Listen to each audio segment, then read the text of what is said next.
স্বাগত সকলকে স্টোরি মেনিয়ায়। এখন আপনারা শুনছেন জনপ্রিয় কথা সাহিত্যিক হুমায়ুন আহমেদের উপন্যাস তুমি আমায় ডেকেছিলে ছুটির নিমন্ত্রণে এর দ্বিতীয় অংশ।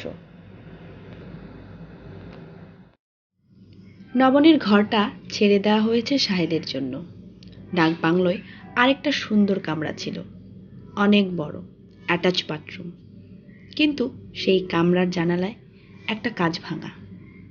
ভাঙা জানালায় শীতের হাওয়া ঢুকছে। শাহেদকে এখানে থাকতে দেয়া যায় না। তাছাড়া তার জ্বর আসছে বলে মনে হচ্ছে। অবেলায় কুয়োর পানিতে গোসল করার ফল ফলতে শুরু করেছে। গা ম্যাজ ম্যাজ করছে। রাতে সে চিতল মাছের 1 হাত সাইজ পেটি খেতে পারেননি।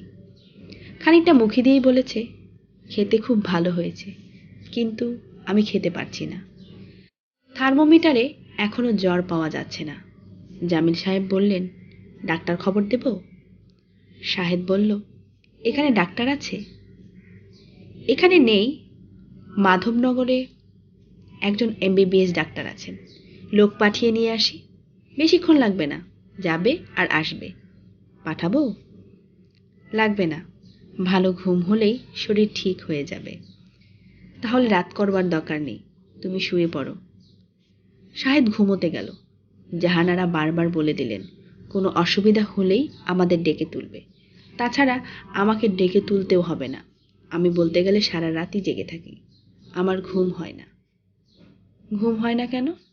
নতুন জায়গায় আমার ঘুম হয় না। ঘুমের ওষুধ খেলেও হয় না।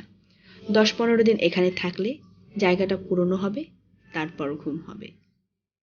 এজন্য বাড়ি ছেড়ে কোথাও যেতে চাই না। তোমার চাচা জোর করে নিয়ে এসেছেন। আগে একবার এসেছিলেন, তখন নাকি জায়গাটা খুব মনে ধরেছিল। সুন্দর, হ্যান ত্যান কত কথা। জায়গা তো সুন্দরই।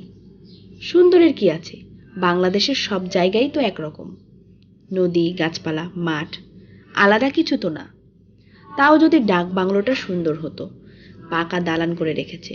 বাংলো হবে কাঠের, তার উপর লেখা ইলেকট্রিসিটি আছে, কিন্তু অন্য কোনো সুযোগ সুবিধা নেই। একটা ফ্রিজ নেই, ওয়াটার হিটার নেই। ইলেকট্রিসিটির যে ব্যবস্থা আছে, এই আছে তো এই নেই। সারাক্ষণ হ্যাজেক জ্বালিয়ে রাখতে হয়। হিস হিস শব্দে আমার মনে হয় ঘরে সাপ ঢুকেছে। শাহেদ, শুতে যাওয়ার আগে তোমার চা বা কফি খাবার অভ্যাস আছে? অভ্যাস নেই, কিন্তু আজ 1 কাপ গরম চা খাব। তুমি তোমার ঘরে চলে যাও, আমি চা বানাচ্ছি। আপনাকে বানাতে হবে না চাচি, কাউকে বলুন বানিয়ে দেবে। কাউকে বলতে হবে না, চা আমিই বানাবো, আমি নিজেও খাবো। নিজের চা নিজে না বানালে আমি খেতে পারি না। চা নিয়ে এলো নবনী। ট্রেতে করে 1 কাপ চা, 1 গ্লাস পানি। শাহেদ চা খাবার পরপর 1 গ্লাস পানি খায়। শাহেদ চাদর মুড়ি দিয়ে বিছানায় বসে আছে। তার হাতে গত সপ্তাহের টাইম। এই সপ্তাহের টাইম বের হয়ে গেছে, আগের সপ্তাহেরটা পড়া হয়নি। কোথায় যেন পড়েছিল, ছুটি কাটাতে আসার আগে আপ টু ডেট পড়তে নেই, পুরনো জিনিস পড়তে হয়। খবরের কাগজও পড়া যাবে না, পড়লেও মাসখানিক আগে বাসি কাগজ পড়তে হবে। নবনী বলল, জ্বর কি এসে গেছে? আমার মনে হচ্ছে এসেছে। থার্মোমিটার বলছে না। তোমাদের থার্মোমিটার নষ্ট না তো? নবনী শাহেদের কপালে হাত রেখে হাসি মুখে বলল, থার্মোমিটার নষ্ট না, তোমার গা গরম। প্যারাসিটামল খাবে? প্যারাসিটামল আছে। না, তুমি বসো তো খানিকক্ষণ। নবনী হাসল।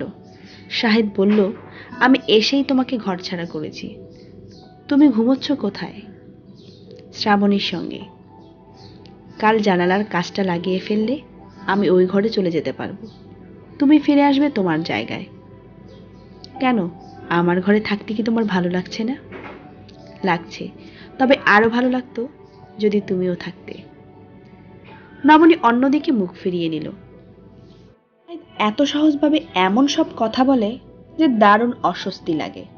যদিও অস্বস্তি লাগার হয়তো কিছু নেই, এ ধরনের কথা বলার অধিকার শাহেদের আছে। নবনী, কি গম্ভীর হয়ে আছো কেন? একটু আগে যা বললাম তা শুনে মেজাজ খারাপ হয়ে গেল নাকি? না, মনে হচ্ছে মেজাজ কিছুটা খারাপ হয়েছে। আমি তোমার সঙ্গে খুব ভয়ে ভয়ে চলি। এমন সুপার সেন্সিটিভ মেয়ে। তোমার উচিত ছিল ভিক্টোরিয়ান যুগে জন্মানো। তুমি ভুল সময়ে জন্মেছ। চা ঠান্ডা হচ্ছে, চা খাও। খাচ্ছি। চা খেতে খেতে কঠিন সুরে তোমাকে কিছু কথা বলবো। রাগ করো আর যাই করো। রাগ করব না, বলো কি বলবে। সত্যি রাগ করবে না? না। তোমার মধ্যে এক ধরনের অদ্ভুত সূচিবায়ু আছে। এই সূচিবায়ু থাকাটা কি উচিত? আমার এমন কিছু নেই। শাহেদ হাসতে হাসতে বলল, আছে, খুব ভালোভাবেই আছে। তুমি নিজেও তা জানো। এই কারণে তুমি নিজেও নিজের কাছে ছোট হয়ে থাকো, সংকুচিত হয়ে থাকো। গতবার আমার সঙ্গে যে ঝগড়াটা করলে, কেন করলে? আমি তো বলেছি আমি লজ্জিত, দুঃখিত। যত লজ্জিত বা যত দুঃখিতই হও না কেন, এরকম পরিস্থিতি হলে তুমি আবারও ঝগড়া করবে, কান্নাকাটি করবে, অথচ কত সামান্য ব্যাপার। আমি স্বীকার করছি সামান্য ব্যাপার। তুমি মুখে বলছো স্বীকার করছি, সামান্য ব্যাপার। আসলে স্বীকার করছো না। আমি কি করেছি? রিডার্স ডাইজেস্টের একটা মজার রসিকতা তোমাকে বলেছি। নবনী কঠিন স্বরে বলল, রসিকতাটা মোটেই মজার নয়। কিন্তু রিডার্স ডাইজেস্ট মনে করে রসিকতাটা মজার। যে কারণে তারা এটা ছেপেছে রসিকতাটা হলো, একবার তো বলেছ, আবার কেন? আবার শোনো এবং আমাকে বলো এটা শুনে হইচই করার এবং কান্নাকাটি করার মানেটা কি। আমি গল্পের প্রতিটা স্টেপ ভেঙে ভেঙে বলবো। একজন রূপবতী তরুণী মেয়ে পার্টিতে গিয়েছিল। সেখানে তার হঠাৎ বাথরুম পেল। সে, নবনী কঠিন মুখে বলল, প্লিজ স্টপ ইট। শাহেদ চুপ করে গেল, নিঃশব্দে চা শেষ করল। খানিকক্ষণ দুজনেই চুপচাপ বসে থাকার পর আবার স্বাভাবিক ভঙ্গির কথা বলা শুরু হলো। শাহেদ বলল, তোমাদের ছুটি কেমন কাটছে? খুব ভালো কাটছে। এক একজন এক একজনের মতো ছুটি কাটাচ্ছে। শ্রাবণী এই 2 দিন তার ঘর থেকে বের হয়নি, গল্পের বই পড়ে যাচ্ছে। মা 2 দিন রান্নাঘরে কাটিয়েছেন। বাবা বারান্দায় বসে বিভিন্ন লোকজনের সঙ্গে আলাপ করেছেন। আর তুমি, তুমি কি করছো? আমি একা একা ঘুরে বেড়াচ্ছি, এক এক দিন এক এক জায়গায় যাচ্ছি। আজ কোথায় গিয়েছিলে? আজ একটা প্রাচীন বটগাছ দেখে এসেছি। তোমাকে একদিন নিয়ে যাব। ইন্টারেস্টিং বটগাছ। ইন্টারেস্টিং এর কোন অর্থে? বিশাল অর্থে। তাছাড়া বটগাছের গুড়ি বাঁধানো, ঝুড়ি নেমে অদ্ভুত দেখাচ্ছে। বটগাছ ছাড়া আর কি দেখলে? টিয়া পাখি দেখলাম, ঝাঁকে ঝাঁকে টিয়া পাখি। টিয়া পাখিগুলোকেও কি ইন্টারেস্টিং মনে হয়েছে? না, ওদের দেখে একটু ভয় ভয় লেগেছে। ভয়ের কি আছে? একসঙ্গে এত পাখি, তাছাড়া এরা খুব নিচু হয়ে উঠছিল। শাহেদ শার্টের পকেট থেকে সিগারেটের প্যাকেট বের করলো। নবনী বিস্মিত হয়ে বলল, তুমি সিগারেট ধরছো নাকি? কয়েকটা দিন হলো সিগারেট টানছি, মনে হচ্ছে নেশা ধরে গেছে। দিনে কটা খাও? দিনে বেশি খাই না, রাতে খাই। তুমি কি কিছু নিয়ে চিন্তিত? কি নিয়ে চিন্তিত? সেটাই তো বুঝতে পারছি না। তোমার কারখানায় কি কোনো সমস্যা আছে? সমস্যা তো আছেই, ভয়ঙ্কর লস খেয়েছি। যত ভয়ঙ্কর লস হোক, সেই লস সামলে নেবার ক্ষমতা তো তোমার আছে, আছে না? হ্যাঁ আছে। সিগারেট শেষ করে ঘুমোতে যাও, কাল কথা হবে। আচ্ছা। নবনী উঠে দাঁড়াতে দাঁড়াতে বলল, চা শেষ করে তুমি সবসময় পানি খাও। কই, আজ তো খেলে না। শাহেদ পানির গ্লাস হাতে নিল। নবনী ইতস্তত করে বলল, তুমি আমার উপর রাগ করেছো তাই না? না, মুখ দেখে বুঝতে পারছি রাগ করেছো। খানিকটা করেছি, তবে সব রাগ জলে ভেসে যাবে যদি তুমি যাবার আগে আমাকে জড়িয়ে ধরে একটা চুমু খাও। নবনীর চোখ মুখ শক্ত হয়ে গেল।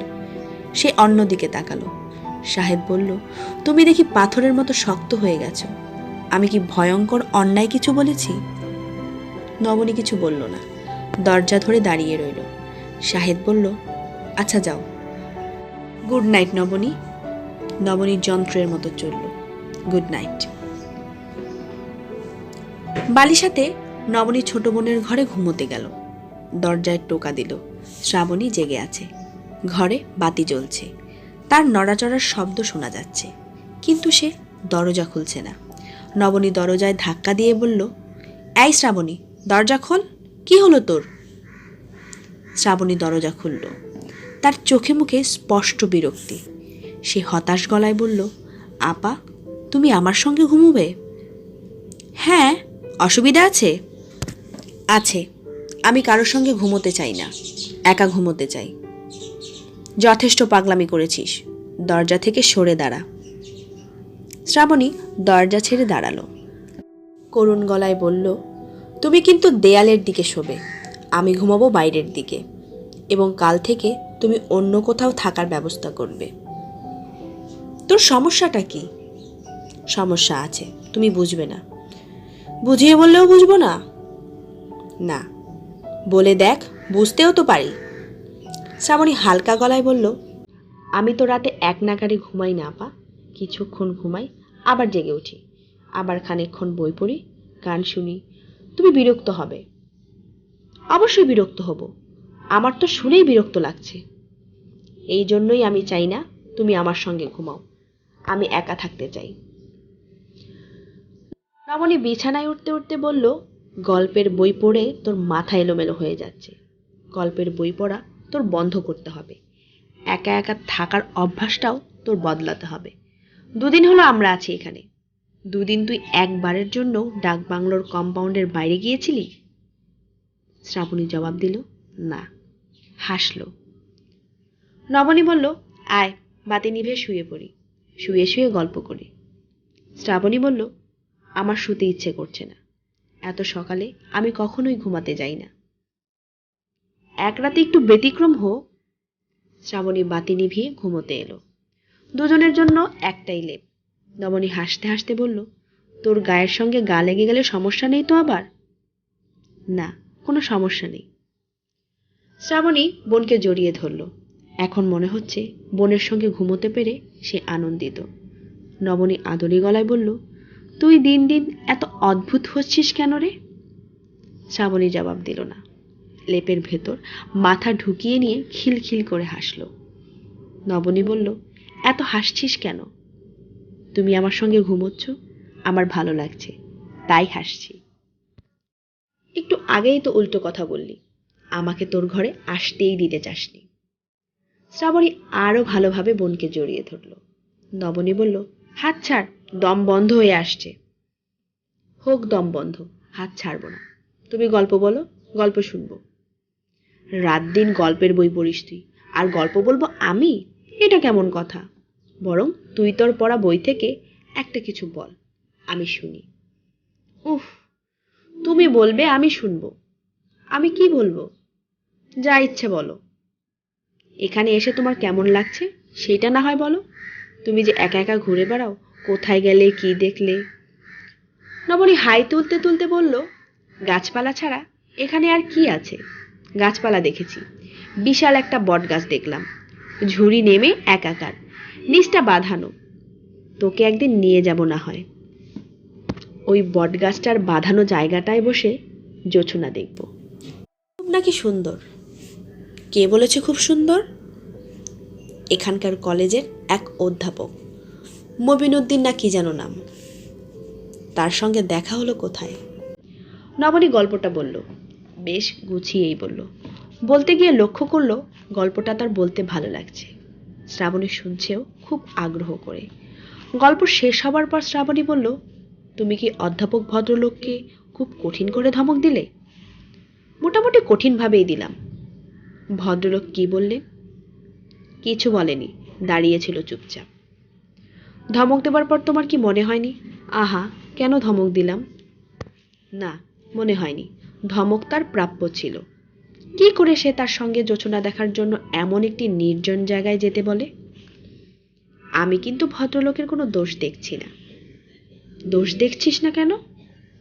শ্রাবণী উঠে বসে হাত বাড়িয়ে টেবিল ল্যাম্পটা জ্বালল। মুখ না দেখে কথা বলতে তার ভালো লাগছে না।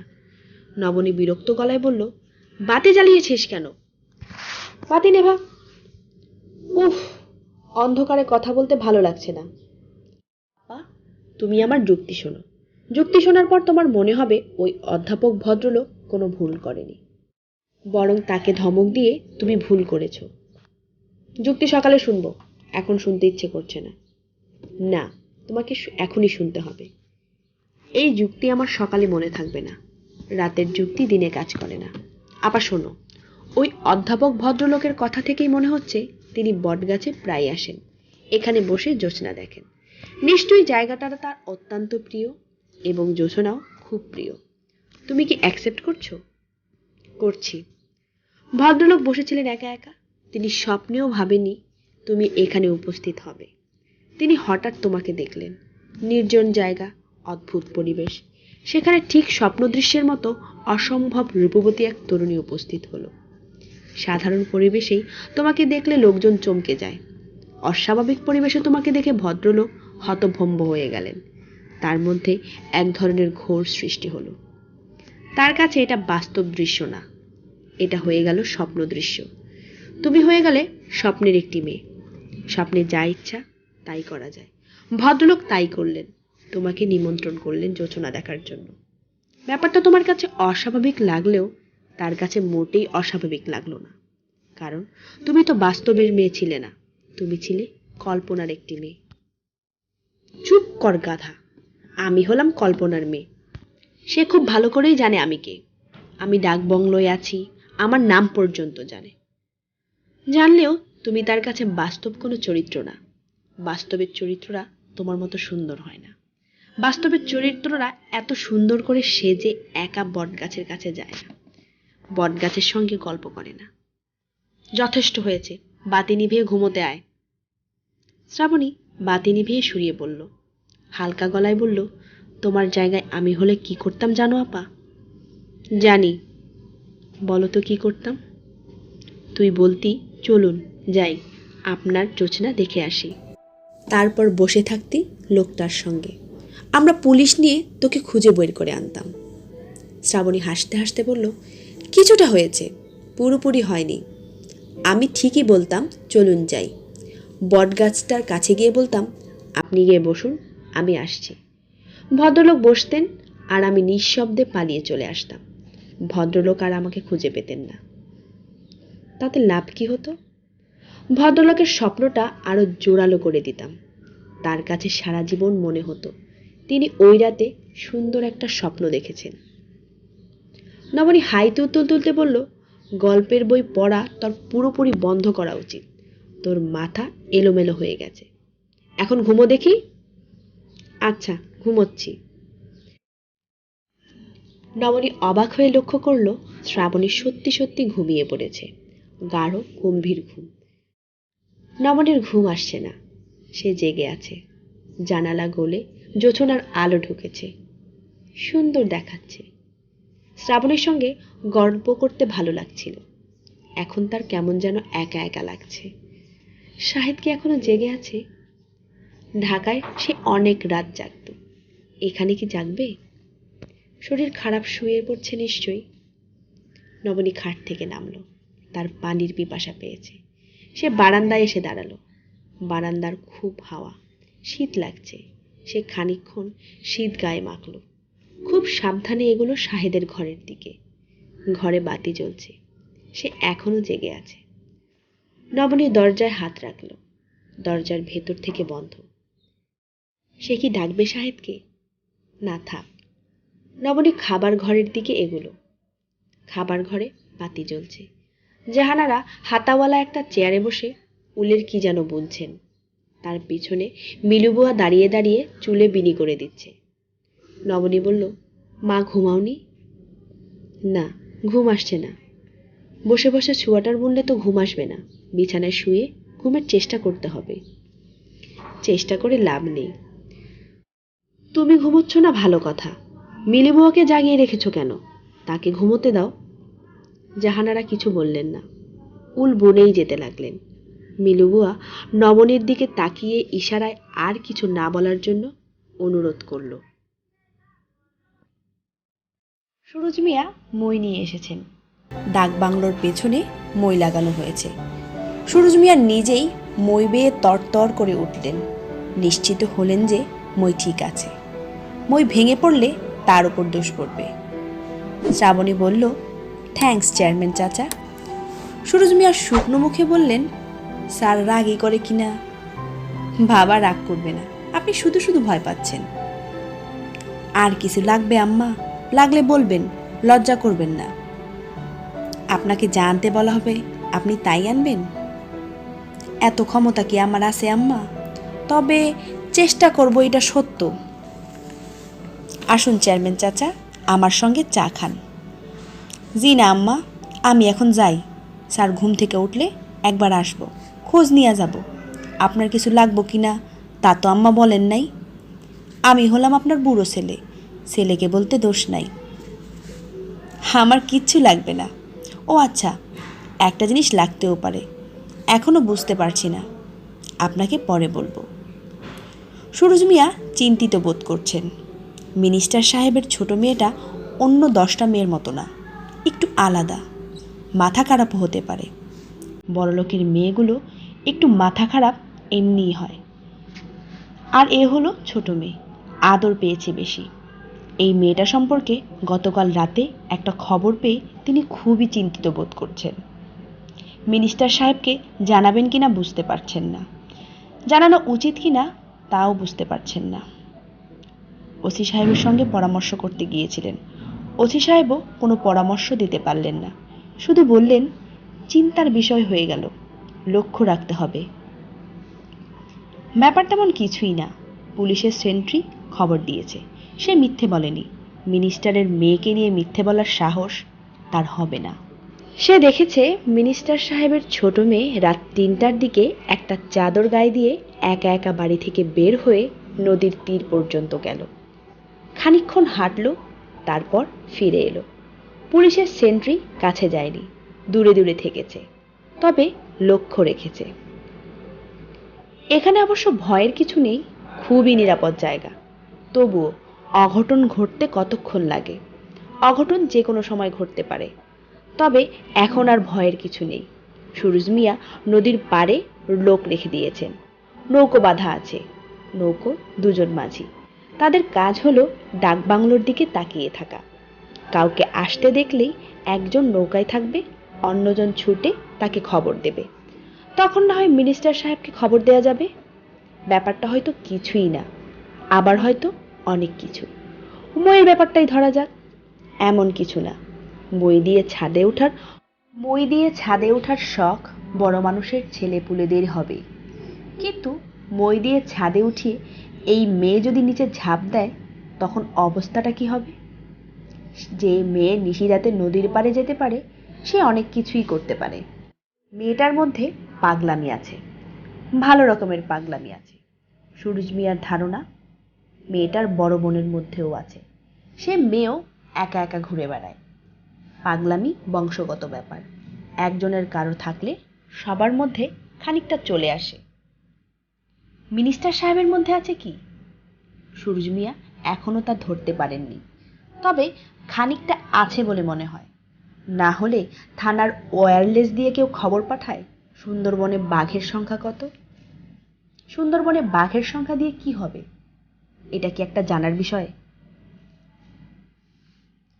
শ্রাবণী সুরজ মিয়ার সঙ্গে বাগানে হাঁটছে। সুরজ মিয়া মেয়েটির হাবভাব বোঝার চেষ্টা করছেন। মেয়েটা তো বেশ সহজ স্বাভাবিক মনে হচ্ছে, ভয় পাওয়ার বোধহয় কিছুই নেই। ওই দিন রাতে নদীর ঘাটে একা একা কেন গিয়েছিল জিজ্ঞেস করে ফেলবেন কিনা? রেগে না গেলেই হলো, হাসতে হাসতে জিজ্ঞেস করতে হবে, যাতে রাখতে না পারে।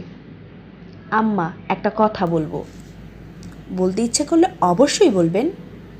সুরজ মিয়া ইতস্তত করে বললেন, বোধ হয় বলাটা ঠিক হবে না। শ্রাবণী বলল, এমন কোন কথা যা বলতে আপনার অস্বস্তি লাগছে? সুরজ মিয়া মাথা চুলকাতে চুলকাতে বললেন, ভুলও হইতে পারে, মানুষ মাত্রই ভুল হয়। বলে ফেলুন তো শুনি, এত পেঁচানোর কোনো দরকার নেই। মানে ব্যাপারটা হয়েছে কি, পুলিশের সেন্টি আমারে বলল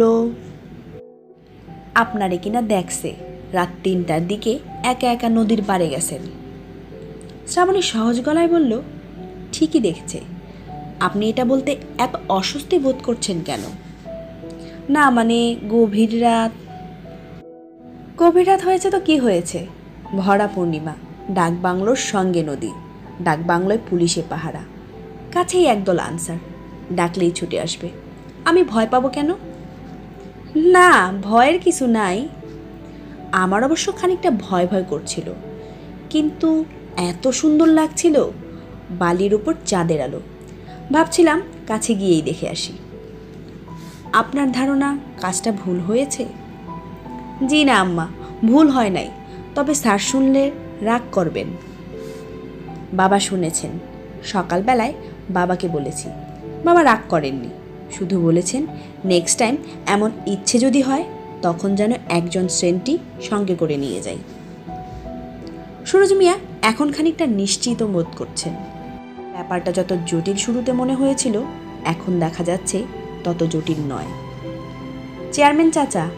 জি আম্মা। আপনার বাড়ি এখান থেকে কত দূরে? বেশি দূরে না আম্মা, কাছেই। চলুন তাহলে আপনার বাড়ি থেকে বেরিয়ে আসি। সুরজ মিয়া হক চকিয়ে গিয়ে বললেন, শুনে খুবই আনন্দ পাইছি আম্মা, কিন্তু স্যারকে না জিজ্ঞাসা করে আপনাকে নিতে পারবো না। স্যার অনুমতি দিলে একদিন নিয়ে যাব। বাড়ির মেয়ে ছেলেরাও আপনাকে আর বড় আম্মাকে দেখতে চায়। শাহিদের ঘুম ভেঙেছে। সে জানালা দিয়ে দেখছে শ্রাবণী এবং টুপি মাথায় পড়া এক বুড়ো ধরনের লোক বাগানে হাঁটছে। শ্রাবণী হাত নেড়ে নেড়ে খুব গল্প করছে। শাহিদের জ্বর শেষ পর্যন্ত আসেনি। শরীর ঝরঝরে লাগছে। রাতে না খেয়েই ঘুমিয়ে পড়েছিল। এখন প্রচণ্ড খিদে বোধ হচ্ছে। শাহিদ বিছানা ছেড়ে বারান্দায় এসে দাঁড়ালো। হাত উঁচিয়ে শ্রাবণীকে ইশারা করল। শ্রাবণী এগিয়ে আসছে। তাকে রোগা রোগা লাগছে। গুড মর্নিং শাহেদ ভাই। Good morning Srabani. এইমাত্র ঘুম থেকে উঠলেন? অনুমান করুন তো কটা বাজে? 8টা। হয়নি, বাজে মাত্র 7টা। এই ব্যাপারটা আমি লক্ষ্য করেছি। গ্রামে এলেই দেখবেন সময় স্লো হয়ে যায়, এক ধরনের টাইম ডাইলেশন হয়। আপনার কাছে মনে হচ্ছে 8টা বাজে, আসলে বাজছে 7টা। ওই বুড়ো ভদ্রলোক কে? উনার নাম সুরজ মিয়া, চেয়ারম্যান। চেয়ারম্যান শুনলেই খুব খারাপ ধরনের চরিত্রের কথা মনে আসে। উনি আসলে সেরকম নন, নিতান্তই ভালো মানুষ। আমার জন্য মই এনে লাগিয়ে দিয়েছেন। কি এনে লাগিয়ে দিয়েছেন? মই, ছাদে ওঠার মই। আপনি তাড়াতাড়ি মুখ ধুয়ে ফেলুন। আপনার জন্য চায়ের ব্যবস্থা করে আসি। কুয়োর পাশে বসে চা খান, দেখুন কি অদ্ভুত লাগে। কুয়োর পাড়ে বসে চা খেতে হবে? কিংবা এক কাজ করা যেতে পারে, আমরা দুজন চায়ের কাপ নিয়ে ছাদে চলে যেতে পারি। আপা যখন ঘুম ভেঙে আপনি নেই, তখন তার মাথা খারাপ হয়ে যাবে। তোমার আপা কি এখনো ঘুমোচ্ছে? মনে হয় ঘুমোচ্ছে। ডেকে তুলবো? দরকার নেই, তুমি বরং চা নিয়ে এসো। শ্রাবণী রান্নাঘরে ঢুকলো। রান্নাঘরে পিঠা বানানোর চেষ্টা হচ্ছে। জাহানারা ভাপা পিঠা বানাচ্ছে, ঠিক মতো হচ্ছে না, ভেঙে ভেঙে যাচ্ছে। নবনীর ঘুম ভেঙেছে। সে মুখ ধুয়ে মার পাশে বসে আছে। মাকে সাহায্য করাই তার ইচ্ছা। কোনো উপায় নেই। জাহানারা তাকে কিছুতেই হাত দিতে দিচ্ছেন না। শ্রাবণী বলল, আপা, শাহিদ ভাই কুয়ার পাড়ে দাঁড়িয়ে আছেন, তোমাকে চা নিয়ে যেতে বলেছেন। নবনী লজ্জা পেয়ে গেল। জাহানারা মেয়ের এই লজ্জা উপভোগ করলেন। হাসি চাপতে চাপতে বললেন, চাটা তুই নিজেই বানিয়ে নিয়ে যা। পিঠার হাঁড়ি নামিয়ে কেতলি বসিয়ে দে। নবনী বলল, সব তুমি করবে, চাটাই শুধু আমি করব কেন? চা তুমি বানাবে। কুয়োর পাড়টা এত সুন্দর রাতে বোঝা যায়নি। কুয়োর চারপাশে চিকন চিকন পাতার অচেনা কিছু গাছ পুরো জায়গাটার উপর ছায়া ফেলে আছে। গাছের নিচ ঝকঝক করছে, একটা পাতাও পড়ে নেই। পরিষ্কার থাকারই কথা। সকাল বিকাল দুবেলা ঝাড় দেওয়া হচ্ছে। মালি সাহেদকে দাঁড়িয়ে থাকতে দেখে দুটো ফোল্ডিং চেয়ার নিয়ে এলো। সাহেদ বলল, আপনাদের ডাক বাংলো খুব সুন্দর। মালি কিছু বলল না। এমনিতে সে প্রচুর কথা বলে। এখন চেয়ারম্যান সাহেব তাকে বলে দিয়েছেন, মুখ বন্ধ রাখবি, কোনো কথা বলবি না। কি বলতে কি বলবি, সর্বনাশ হয়ে যাবে। যে সে লোক আসে নাই, মন্ত্রী, যার চাপ। ট্রেতে করে চা, টোস্ট, বিস্কিট নিয়ে নবনী এসছে। এই শীতের মধ্যেও ঘুম থেকে উঠেই সে গোসল করে হালকা গোলাপি রঙের শাড়ি পরেছে, কানে মুক্তোর দুল। শাড়ির রং তার গায়ের রঙের সঙ্গে মিলেমিশে গেছে, সুন্দর দেখাচ্ছে নবনীকে। তার দিক থেকে চট করে চোখ ফিরিয়ে নেওয়া সম্ভব না। শাহিদ বলল, আজ ভোরবেলায় আয়নায় তুমি নিজেকে দেখেছ? না, কেন? না দেখে থাকলে খবরদার দেখবে না, নজর লেগে যাবে। নিজের নজর সবচেয়ে বেশি লাগে। আজ তোমাকে দেখাচ্ছে স্বর্গের অপ্সরীদের মতো। স্বর্গের অপ্সরীরা কি চা এবং টোস্ট নিয়ে আসে? তারা আনে অমৃত। চা এখন অমৃতর মতো লাগবে। শাহেদ চায়ের কাপ তুলে নিল। নবনী বলল, বিস্কিট খাও, নাস্তা দিতে দেরি হবে। মা ভাপা পিঠা বানানোর চেষ্টা করছেন। পিঠা জোড়া লাগছে না, লাগবে বলে মনেও হয় না। রাতে ঘুম কেমন হয়েছিল? খুব ভালো ঘুম হয়েছে, এক ঘুমে রাত কাবার। নবনী শাহেদের সামনে বসেছে। সে তার নিজের চায়ের কাপ হাতে নিতে নিতে বলল, জায়গাটিকে অদ্ভুত সুন্দর, লক্ষ্য করেছ? হ্যাঁ, লক্ষ্য করলাম। আর কীরকম নির্জন সেটা দেখেছ? হ্যাঁ। নবনী বলল, ডাকবাংলোটা গ্রামের মূল বসতি থেকে অনেকখানি দূরে। নীলকর সাহেবরা বানিয়েছিল। তারা মানুষদের কাছ থেকে দূরে থাকতে চাইত। সাহেব বলল, এই অঞ্চলে তো নীল চাষ হবার কথা না। নীলকর সাহেব তুমি কোথায় পেলে? আমি যা শুনেছি তাই তোমাকে বললাম। সাহেবদের কারখানাও নাকি আছে। এক সাহেবের স্ত্রী মারা গিয়েছিলেন, তার কবর আছে। কবরে 4 লাইনের একটা কবিতা আছে। কবরটা কোথায়? আমি জানি না, শ্রাবণী জানে। ওকে বলো তো আমাকে দেখাতে। বলবো। শাহেদ হাসতে হাসতে বলল, কোথাও বেড়াতে এসে অবশ্য কবর দেখা বেড়ানো কোনো কাজের কথা না। নবনী উঠে দাঁড়ালো। শাহেদ বলল, যাচ্ছ কোথায়? বসো না, নাস্তার ব্যবস্থা দেখি। মা যা শুরু করেছে, আজকেও নাস্তা খেতে পারবে বলে মনে হয় না। নাস্তা নিয়ে আমার কোনো মাথা ব্যথা নেই, তুমি বসো। নবনী বসল। শাহেদ বলল, সুন্দর কোনো প্রেমের কবিতা আমার মুখস্থ নেই, থাকলে এখন তোমার দিকে তাকিয়ে তাকিয়ে আবৃত্তি করতাম। তুমি এত সুন্দর কেন? নবনী চট করে মাথা ঘুরিয়ে নিল। তার চোখে পানি এসে যাচ্ছে, যে চোখের পানি শাহেদকে দেখাতে চান না। শাহেদ বলল, আমার দিকে তাকাও, অন্যদিকে তাকিয়ে আছো কেন? নবনী বলল, কাল রাতে আমি তোমাকে রাগিয়ে দিয়েছি, এরকম আর হবে না। শাহেদ হাসতে হাসতে বলল, তার মানে কি এই যে আমি যা চাইব তাই পাবো? নবনী জবাব দিল না। কিছুদিন মন্ত্রিত্ব করলে বিস্মিত হওয়ার ক্ষমতা নষ্ট হয়ে যায়। মন্ত্রীরা কোনো কিছুতেই বিস্মিত হয় না। জামিল সাহেবের ক্ষেত্রে তা ঘটেনি। তিনি সূর্য মিয়ার কর্মক্ষমতায় বিস্মিত হয়েছেন এবং বিস্ময় চাপা দেবার চেষ্টা করছেন না। সূরজ মিয়া যা করেছেন তা হলো ময়মনসিংহ থেকে একটা ফ্রিজ নিয়ে এসেছেন। ফ্রিজের সঙ্গে মেকানিক এখন খুটখাট করে 3 পয়েন্টের প্লাগ বসাচ্ছে। সূরজ মিয়া একটু দূরে দাঁড়িয়ে হাত কচলাচ্ছেন। জামিল সাহেব বললেন, এই ফ্রিজ আপনি নিজে কিনে এনেছেন? জি স্যার। কেন? ওই দিন শুনলাম বেগম সাহেবের ঠান্ডা পানি খাওয়ার অভ্যাস আছে, উনার কষ্ট হইতেছে, শোনার পর মনটা খারাপ হইয়া গেল। আমরা তো 2 দিন পর চলে যাব, তখন ফ্রিজ কি করবেন? অসুবিধা নাই স্যার, রেখে দিব। আপনারা হইলেন মেহমান, আমি থাকতে মেহমানের কষ্ট, এইটা তো স্যার অচিন্তনীয়। এরকম সেবা যত্ন সব মেহমানদেরই করেন? করার চেষ্টা করি স্যার, তবে কেউ তো এদিকে আসেন না, রাস্তাঘাট ভালো না, তবু যারা আসেন যত্ন করার চেষ্টা করি।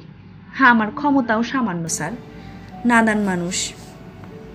আপনার ক্ষমতা মোটেই সামান্য নয়, আমি বিস্মিত হয়েছি। আপনি কি কিছু চান আমার কাছে? আপনার কোনো তদবির আছে? জি না স্যার, আমার কোনো তদবির নাই। সত্যি বলছেন তো? জি স্যার, সত্যি। ফ্রিজ লাগানো হয়েছে, হালকা শোষো শব্দ আসছে। পানির বোতল ভর্তি করে রাখা হয়েছে। জাহানারা স্বস্তি বোধ করছেন। অনেক দিন পর আরাম করে পানি খাওয়া যাবে। তবে ফ্রিজের রং তার পছন্দ হয়নি, কটকটে হলুদ রং, তাকালেই মাথা ধরে যায়। জাহানারা বাইরের লোকদের সঙ্গে কথাবার্তা বিশেষ বলেন না। সুরুজ মিয়ার সঙ্গে বললেন, এ তো যন্ত্রণা করার কোনো প্রয়োজনই ছিল না। ঠান্ডা পানি আমাকে খেতেই হবে এমন কোনো কথা নেই। যাই হোক, আপনাকে ধন্যবাদ। সুরুজ মিয়া বিনয়ে নিচু হয়ে বললেন, যা দরকার হবে আমাকে বলবেন বেগম সাহেব, কোনো সংকোচ করবেন না। সাহেব পাখি শিকারের কথা বলেছিল। শীতের পাখি সম্ভব হবে? অবশ্যই সম্ভব হবে। এটা পাখি শিকারেরই জায়গা। গত বছর কমিশনার সাহেব আর তার স্ত্রী এসেছিলেন, পাখি শিকারের জন্যই এসেছিলেন। জাহানারা বললেন, ব্যবস্থা করতে হবে নবনীর বাবাকে না জানিয়ে। উনি শুনলে রাগ করবেন। অতিথি পাখি মারা আইনে নিষেধ। সব কথা স্যারকে জানানোর দরকার নাই, উনি কিছুই জানবেন না। আমি নৌকা, বন্দুক সব ব্যবস্থা করে রাখব। ভোর রাত্রে যাওয়া লাগবে। দুই আম্মাও কি সাথে যাবেন? হ্যাঁ, ওরাও নিশ্চয়ই যেতে চাইবে। কোনো অসুবিধা নাই বেগম সাহেব, আমি ব্যবস্থা করে খবর দিব। আপনি হুট করে চলে যাবেন না, নাস্তা খেয়ে যাবেন। জি আচ্ছা। সুরুজ মিয়া নিজের বুদ্ধি খাটিয়ে দু একটা কাজ করলেন। বিকেলের মধ্যে খুঁটি বসিয়ে ব্যাডমিন্টন খেলার ব্যবস্থা করলেন। ব্যাডমিন্টন খেলার সরঞ্জাম ঘরেই ছিল। গত বৎসর কমিশনার সাহেব ব্যাডমিন্টন খেলতে চেয়েছিলেন। সব জিনিসপত্র যখন জোগাড় হলো, তারা তখন চলে গেলেন। সুরুজ মিয়া যত্ন করে তুলে রেখেছিলেন, এখন কাজে লেগেছে। এই জগতে কিছুই নষ্ট হয় না, এক সময় না এক সময় কাজে লাগে। মিনিস্টার সাহেবের পেছনে তার শ্রমও বৃথা যাবে না, এক সময় কাজে লাগবে। বিকেল, রোদ পড়ে এসেছে। শাহেদ খুব আগ্রহ নিয়ে ব্যাডমিন্টন খেলছে। একদিকে শাহেদ, অন্যদিকে শ্রাবণী। নবনীকে খেলার ব্যাপারে রাজি করানো যায়নি, সে নাকি জীবনেও ব্যাডমিন্টন খেলেনি। শাহেদ বলল, এমন কোনো খেলা না যে শিখতে হয়, র্যাকেট হাতে নিলেই খেলা যায়, সাহস করে র্যাকেটটা হাতে নাও। নবনী বলল, আমার এত সাহস নেই, আমি বরং দেখি, দেখেই আমার ভালো লাগছে। শ্রাবণী বলল, দেখতে তোমার মোটেই ভালো লাগছে না, তুমি খুবই বিরক্ত হয়ে তাকিয়ে আছো। মোটেই বিরক্ত হয়ে তাকিয়ে আছি না, তুই যে হেরে ভূত হচ্ছিস দেখে ভালো লাগছে। আপা, আমি হেরে ভূত হচ্ছি না, শাহেদ ভাই কেমন খেলে আমি তা বোঝার চেষ্টা করছি। যখন বোঝা হয়ে যাবে তখন বাজির খেলা খেলবো। সিরিয়াস বাজি ধরে খেলা হবে। কি বাজি? বাজির টার্মস এবং কন্ডিশন পরে ঠিক করা হবে। শাহেদ নবনীর দিকে তাকিয়ে বলল, প্রায় 15 বছর পর ব্যাডমিন্টন খেলছি, দারুণ লাগছে, আমি থ্রোলি এনজয় করছি। নবনী বলল, তাহলে এনজয় করতে থাকো, আমি একটু ঘুরে আসি, খেলা শেষ হলে একসঙ্গে চা খাবো। ঠিক আছে, চা নাস্তা খেয়ে ইংরেজ সাহেবের স্ত্রীর কবরটা দেখে আসব। কোথায় যেন কবরটা? শ্রাবণী বলল, জঙ্গলের ভেতরে। ডাকবাংলো থেকে একা বেরোতে নবনীর ইচ্ছে করছিল না। সে রান্নাঘরে ঢুকে মাকে ধরল, আদরে গলায় বলল, মা চলো তো আমার সঙ্গে, ঘুরে আসবে। সারাক্ষণ রান্নাঘরে বসে থাকার জন্য তুমি নিশ্চয়ই বেড়াতে আসোনি, চলো আমার সঙ্গে। কোথায়? পৃথিবীর সবচেয়ে বড় বটগাছ, তোমাকে দেখিয়ে আনবো। দিনের বেলা মনে করিসনি কেন? এখন যাব কিভাবে? কাচ্চি বিরিয়ানি বসিয়েছি, এখন তো নড়াই যাবে না। নবনী একা একাই বের হলো। গেটের বাইরে সেন্ট্রি পুলিশ দুজন একসঙ্গে সেলুট দিল। নবনীর জানতে ইচ্ছে করলো, সেলুট দেওয়ার সময় এরা কি ভাবে? কিছু নিশ্চয়ই ভাবে, তাদের ভালো লাগে না নিশ্চয়ই। আচ্ছা, এরা কি শ্রাবণীকেও সেলুট দেয়? শ্রাবণীকে জিজ্ঞেস করতে হবে। আম্মা কোথায় যান? নবনী থমকে দাঁড়ালো। সুরুজ মিয়া ছুটতে ছুটতে এসেছেন। সুরুজ মিয়ার মুখ ভর্তি পান। নবনীর কাছে এসে রাস্তার উপর পানের পিক ফেললেন, টকটকে লাল পিক। নবনীর মনে হলো মানুষটার রক্ত বমি করছে। কোথায় যান আম্মা? কোথাও না, হাঁটতে বের হয়েছি, দৃশ্য দেখছি। দেখার কিছু নাই, গণ্ডগ্রাম জায়গা, কিছু গাছপালা। গাছপালাই আমার কাছে খুব সুন্দর লাগছে। রাস্তা বড় খারাপ, বড় ধুলা, হাঁটার চাইতে নদীপথে যাওয়া ভালো। নৌকা একটা তৈরি রাখছি ঘাটে, দুজন মাঝি আছে, যখন বলবেন নিয়ে যাবে। Thank you. থানার একটা স্পিড বোট ছিল, তার আবার ডিজেল নাই, মেশিনেও কি জানি গন্ডগোল। আমি ওসি সাহেবরে বললাম মেশিন সারাই করতে, ডিজেলও আনতে, প্রয়োজনে কাজে না লাগলে স্পিড বোটের ফায়দা কি? আমাদের কোনো প্রয়োজন নেই, বেড়াতে ইচ্ছে হলে নৌকো তো আছেই। নৌকা আম্মাজান 24 ঘন্টা আছে, তোষক দিয়া বিছানা করা। যখন ইচ্ছা হবে মাঝিকে বলবেন, আমাকেও বলতে পারেন, আমি হলাম আম্মা আপনার বুড়ো ছেলে। সুরজ মিয়া সঙ্গে সঙ্গে আসছেন। নবনীর ভালো লাগছে না, সে একা একা হাঁটতে যাচ্ছিল। লোকটার মুখের উপরও বলতে পারছেন না, আপনি চলে যান। সুরজ মিয়া বোধ হয় যাবার ইচ্ছাও নেই, হেলতে দুলতে আসছে। মনে হয় নবনীর সঙ্গে গল্প করে আরাম পাচ্ছে। নবনী লোকটাকে কি ডাকবে ভেবে পাচ্ছে না। শ্রাবণী কত সহজভাবে চাচা ডাকে, শ্রাবণীর মতো সহজভাবে চাচা ডাকতে পারলে মন্দ হতো না। চেয়ারম্যান সাহেব। জি আম্মা। ইংরেজ সাহেবের স্ত্রীর যে একটা কবর আছে, সেটা কোথায়? কার কবর বললেন? ইংরেজ সাহেবের স্ত্রীর কবর। যে সাহেব এই ডাক বাংলোয় থাকতেন, তার স্ত্রী। মহিলার নাম মারিয়া স্টোন। সুরজ মিয়া বিস্মিত হয়ে বললেন, এরকম কবর তো আম্মা এই অঞ্চলে নাই, কবরের কথা আপনারে কে বলছে? নবনী ছোট্ট নিঃশ্বাস ফেলল। বোঝাই যাচ্ছে কবরের ব্যাপারটা শ্রাবণীর বানানো, কোনো বইয়ে পড়েছে বোধ হয়। সুরজ মিয়া বললেন, কবরের বিষয়টা কে বলছে? মনে পড়ছে না, কে যেন বলেছে। আচ্ছা, আমি খোঁজ নিয়ে দেখব। আপনাকে খোঁজ নিতে হবে না, অন্য কোনো ডাক বাংলো সম্পর্কে শুনেছিলাম, এটার সঙ্গে গুলিয়ে ফেলেছি। নবনী সড়ক ছেড়ে পায়ে চলার পথ ধরল। সুরজ মিয়া বিস্মিত হয়ে বললেন, এই দিকে কই যান? একটা বটগাছ আছে, বটগাছটা দেখতে এসেছি। বটগাছ আবার দেখার কি আছে আম্মা? ঢাকা শহরে তো বটগাছ দেখার তেমন সুযোগ নেই, সুযোগ পাওয়া গেছে যখন দেখে যায়। বটগাছের সামনে এসে নবনী থমকে দাঁড়ালো। আজও প্রথম দিনের মতো তার বলতে ইচ্ছে করলো, হ্যালো মিস্টার বটগাছ, কেমন আছেন? বলা হলো না, সঙ্গে সুরজ মিয়া আছেন, তার সামনে চুপ করে থাকাই ভালো। এই বটগাছটার বয়স কত হবে? বলা মুশকিল আম্মা, তবে খুব পুরান গাছ।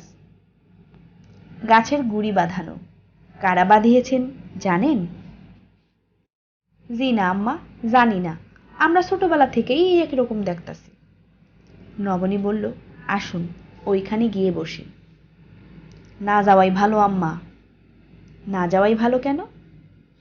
জংলা জায়গা, কেউ আসে না, সাপ খোপ থাকতে পারে। শীতকালে সাপ থাকবে না, আসুন যাই। বটের ঝুড়ি ফাঁক দিয়ে নবনী চট করে ঢুকে গেল। বাধ্য হয়ে পেছনে পেছনে সুরজ মিয়া ঢুকলেন। তিনি খুব অস্বস্তি বোধ করছেন। মেয়েটার সঙ্গে এসে দেখি একটা সমস্যায় পড়ে গেছে। না এসেও উপায় ছিল না, একটা মেয়েকে এভাবে একা একা ছেড়ে দেওয়া যায় না। নবনী বটগাছের গুড়ির কাছে এসে অবাক হয়ে গেল। কি অদ্ভুত কাণ্ড! সে দাঁড়িয়ে আছে মাঝখানে, চারিদিকে বটের ঝুড়ি দিয়ে ঘেরা, যেন বৃক্ষের দেয়াল। মনে হচ্ছে সুন্দর একটা দুর্গ। এই দুর্গর ভেতর কেউ আসতে পারবে না। ভেতরটা খুব পরিষ্কার, একটা শুকনো পাতাও পড়ে নেই। সিমেন্টের বাঁধানো অংশটি বেশ প্রশস্ত, ইচ্ছে করলে যে কেউ শুয়ে থাকতে পারে। কালো সিমেন্ট, দেখলেই হিম হিম ভাব হয়। নবনী বলল, কি অদ্ভুত জায়গা, দেখেছেন চেয়ারম্যান চাচা? নবনী এই প্রথম চাচা বলল। তার খুব খারাপ লাগলো না। সুরজ মিয়া বললেন, চলেন আম্মা যাই। যাই যাই করছেন কেন, বসুন না। সন্ধ্যা হইতে বেশি বাকি নাই, চলেন যাই, আরেকদিন দিনের বেলা আসলেই হবে। সন্ধ্যা হোক, দেখি এখান থেকে সন্ধ্যা হাওয়া দেখতে কেমন লাগে। সুরজ মিয়া খুবই দুশ্চিন্তায় পড়ে গেলেন। এই মেয়ে মনে হচ্ছে সমস্যায় ফেলে দেবে। জংলা জায়গায় সন্ধ্যা পর্যন্ত বসে থাকতে চাইলে তো বিরাট সমস্যা হবে। স্যার শুনলে শুধু যে মেয়ের উপর রাগ করবেন তা নয়, তার উপরও রাগ করবেন। রাগ করবারই কথা। চেয়ারম্যান চাচা। জি আম্মা। একটা কাজ করতে পারবেন? সুরজ মিয়া শঙ্কিত গলায় বললেন, কি কাজ? আমি এখানে অপেক্ষা করি, আপনি শ্রাবণীকে নিয়ে আসেন। ও দেখুক কি সুন্দর জায়গা। আম্মা কি বললেন? আমি বলছি যদি আপনার কষ্ট না হয় তাহলে শ্রাবণীকে একটু নিয়ে আসুন। সুরজ মিয়া চিন্তায় অস্থির হয়ে পড়লেন। ভালো যন্ত্রণায় পড়া গেল। মেয়েটার সঙ্গে আসা বিরাট বোকামি হয়েছে। এমন বোকামি তিনি সচরাচর করেন না। 15 বছর ধরে তিনি এই অঞ্চলের চেয়ারম্যান। বোকা লোকের পক্ষে এতদিন চেয়ারম্যান থাকা সম্ভব না। আজ মনে হচ্ছে তিনি নিজেকে যত বুদ্ধিমান মনে করেন আসলে তত বুদ্ধিমান নন। আম্মা আজ যাই, আরেকদিন দিনের বেলায় ছোট আম্মাকে নিয়ে আসবেন। বটগাছ তো আর চলে যাবে না আম্মা, এখানেই থাকবে। গাছের তার জায়গা ছেড়ে যাওয়ার উপায় নাই। তাছাড়া সন্ধ্যাবেলা একা একা থাকাও ঠিক না। দুনিয়া তো ভালো জায়গা না, দুনিয়া খুবই মন্দ জায়গা। আপনি হইলেন মেয়ে মানুষ, আমাকে দেখেন পুরুষ মানুষ, বয়স 50-এর উপরে, বলতে গেলে দিন শেষ। এই আমি সন্ধ্যার পর একা বাইর হই না। কেন বার হন না? ভূতের ভয়? মানুষের চেয়ে বড় ভূত আর কিছু নাই। মানুষ হইল সবচেয়ে বড় ভূত। 2 বার আমারে মারার চেষ্টা করছে। একবার বেড়া ভাঙ্গা ঘরে ঢুক্কা দাও দিয়া কোপ দিল, সেই বছরই পাকা দালান দিলাম। আরেকবার সন্ধ্যাকালে। নবনী বলল, থাক, শুনতে চাচ্ছি না, চলুন ফিরে যাই। সুরজ মিয়া স্বস্তির নিঃশ্বাস ফেলে বললেন, চলেন আম্মা। সারা পথ নবনী একটা কথাও বলল না। সুরজ মিয়াও চুপ করে রইলেন। নবনী গেট দিয়ে ঢুকেই থমকে দাঁড়ালো। ডাক বাংলোর সামনে বেশ ভিড়। 2টো পাজরো জিপ এসে দাঁড়িয়েছে। একটা জিপের পেছনে চাকা পাংচার হয়েছে, চাকা বদল করা হচ্ছে। ডাক বাংলোর সামনে চেয়ার পাতা। চেয়ারে 2টি দল। একটি দলের সঙ্গে আছেন জামিল সাহেব, অন্য দলটি খানিকটি দূরে। নবনীর মনে হলো বেশ উৎসব উৎসব ভাব। সন্ধ্যাবেলায় এত বড় দল কোত্থেকে এসেছে কে জানে। এরা কি এখানেই থাকবে? নবনী সবাইকে পাশ কাটিয়ে যাওয়া ঠিক করল। ডাক বাংলোর পেছনের দরজা দিয়ে ঢোকাই ভালো, কেউ দেখবে না। লাভ হলো না, সবাই তাকে দেখল, আগ্রহ এবং কৌতূহল নিয়ে দেখল। জামিল সাহেব বললেন, এই দেখুন আমার বড় মেয়ে, ওর নাম নবনী।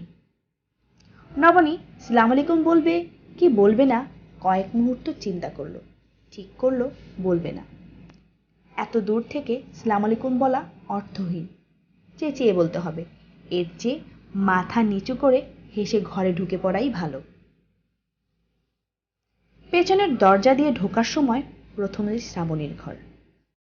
ঘরে বাতি জ্বলছে, দরজা খোলা। শ্রাবণী মোড়ায় বসে আছে। টিনের গামলা ভর্তি গরম পানিতে তার বা পা ডুবানো।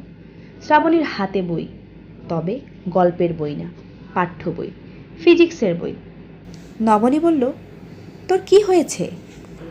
পা মচকে ফেলেছি শাহেদ ভাইয়ের একটা রং সার্ভিস রিটার্ন করতে গিয়ে, পা পিছলে আলুর দম। বেশি ব্যথা পেয়েছিস? সিরিয়াস ব্যথা পেয়েছি, বিকট চিৎকার। মার ধারণা পা ভেঙে ফেলেছি। সঙ্গে সঙ্গে তার বুক ধরফর শুরু হলো। ইন্টারেস্টিং একটা সিচুয়েশন। শাহেদ ভাই এমন মন খারাপ করলেন যেন তিনি নিজেই ব্যাডমিন্টনের র্যাকেট দিয়ে বাড়ি মেরে আমার পা ভেঙে ফেলেছেন।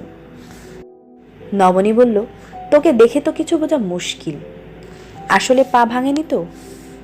না, ভাঙেনি, ফোলা কমে গেছে। ভাঙলে এত তাড়াতাড়ি ফোলা কমতো না। কয়েক মুহূর্ত চুপ করে নবনী বলল, আচ্ছা ভালো কথা, ইংরেজ মহিলার কবরটা যেন কোথায়? শ্রাবণী হাই তুলতে তুলতে বলল, কাছেই। নিয়ে যাবি আমাকে? পা ফেলতে পারি না, নিয়ে যাব কিভাবে? মহিলার কবর যে বুঝলি কি করে? নাম লেখা আছে, মারিয়া স্টোন নাকি যেন। নামের শেষে কবিতা আছে। কি কবিতা?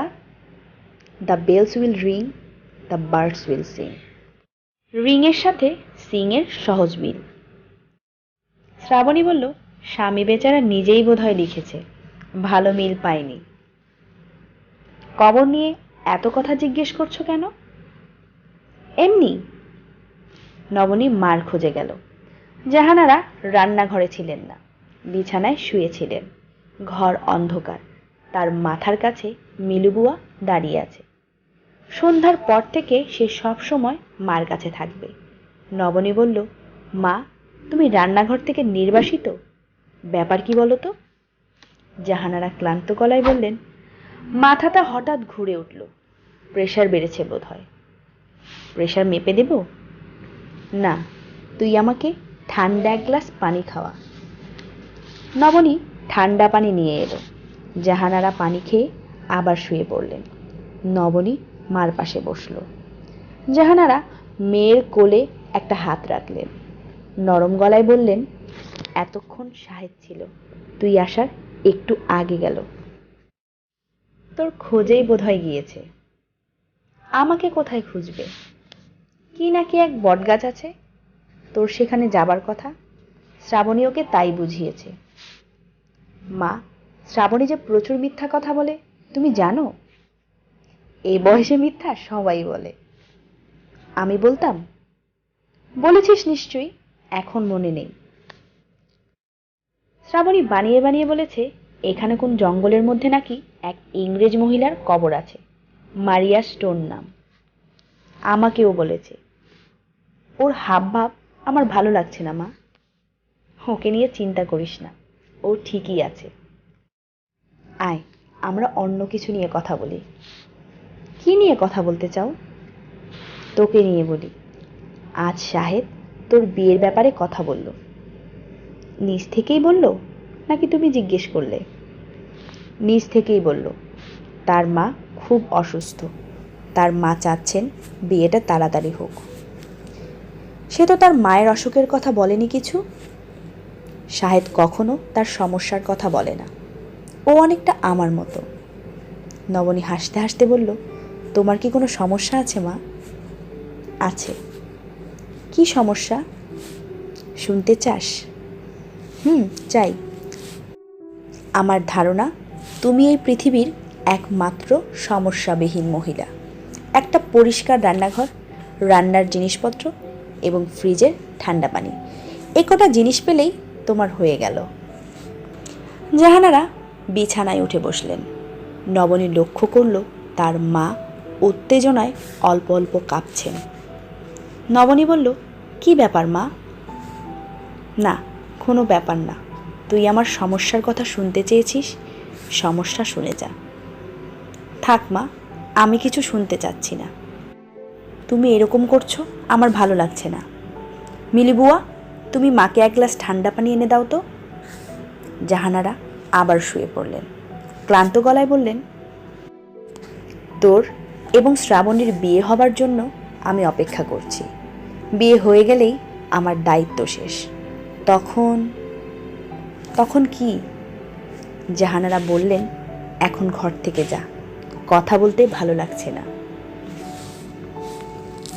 এতক্ষণ আপনারা শুনছিলেন জনপ্রিয় কথা সাহিত্যিক হুমায়ুন আহমেদের উপন্যাস তুমি আমায় ডেকেছিলে ছুটির নিমন্ত্রণে এর দ্বিতীয় অংশ।